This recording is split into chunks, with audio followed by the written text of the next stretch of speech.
I have to tell you this story. I really wouldn't be in show business.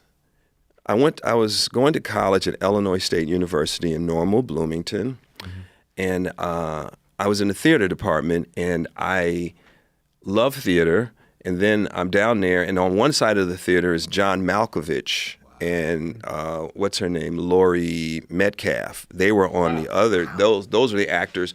But for the black actors of the school, we had like little small parts. And so then I was like, oh, there's nothing. So there was this one teacher who, because I was fascinated with New York, and I was like, what are the actors like in New York? I mean, all the best actors come out of New York. Even as a kid, I was like, oh, James Earl Jones is there, Cecily Tyson is there, Sidney Poitier, they all come out of New York. And I was asking her questions about New York this one day, and I was like, well, tell me about New York, the actors in New York. And she looked at me and she said, stop asking about New York. You don't have what it takes to make it in this industry. What? You won't make it. You don't have it. Are you done? Are you through? An actual adult said that? Teacher, yes. And the way she said it to me, but let me explain something though. She hit me so hard, I left out of her office numb. And I was like, I'm not gonna make it. And I wandered the campus just like lost. And I was like, when an adult says something like that to you, it's an adult going like, you don't have it, you're not gonna make it. And I was wandering around the campus like, what? Oh man, I'm not gonna make it. And then I had a moment. And I had this moment where I go, she doesn't know me.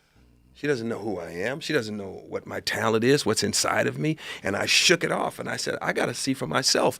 So I was so lost wandering the campus, I didn't even know where I was. I was just like, I'm not going to make it, my dreams. And then I stopped, and when I shook it off, I looked up and there was a sign that says, transfer to exchange with any student in the country, exchange program.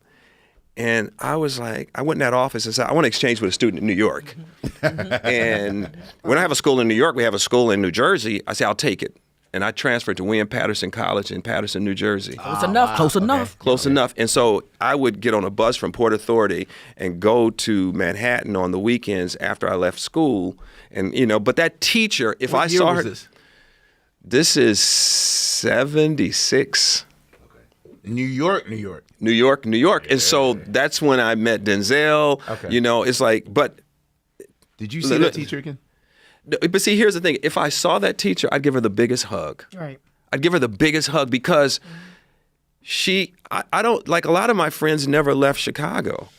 And she broke me down so hard that day that like the part of Robert Townsend that goes like, wait a minute now, who am I? What am I? And she, at that point, I called my mother right away. I said, I'm leaving this school. I'm going to New York. I'm going to be in New Jersey, but I got to get out of here now. But if she hadn't said that, I probably would have still been there, and I wouldn't be Robert Townsend. It was that one defining moment that she pushed me so hard that I was like, what am I going to do? And then I said, well, maybe I don't have it. And I said, well, you know what? I'm going to see for myself. So I'm going to bet on me. And and I was like, and then I was in New York and I was studying with Marlon Brando's acting teacher, Stella Adler. Mm-hmm. So I started studying with her. Oh, wow. Okay. I started studying at the Negro Ensemble Company. And how quickly do these things happen? Well, once she said that to me, I was only at USC for one semester. Once she said that to me, I got out. Okay. Because I was in the theater department and I was enjoying myself. But when she had that conversation, it's like I'm a kid, and so if somebody says that to you and you hurt my feelings, you feel it. Yeah.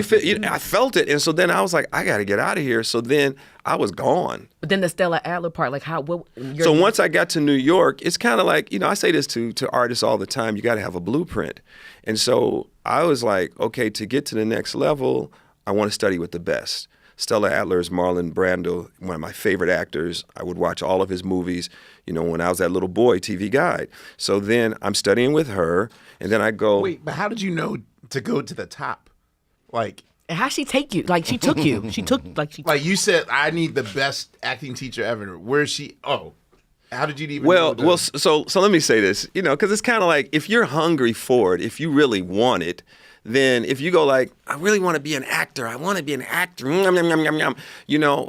the best acting teacher? Then, so Stella, it's Marlon Brando. Right. And so I'm like, that guy. Right. And so I just started, and then you ask actors in New York, who's the best acting teacher? Oh man, so and so. It's like if you went on the street right now and went on Hollywood Boulevard and you said, who are the acting teachers? And then somebody would say, Ivana Chubbuck is really good, and so Fine is good. Right. So I ask, and then you got to audition to get in. And so when I auditioned to get in, I just did characters for you, and I wasn't even thinking about doing characters today. Back then, when I was really in character boy mode, where I would perform, I would go in. I made a living.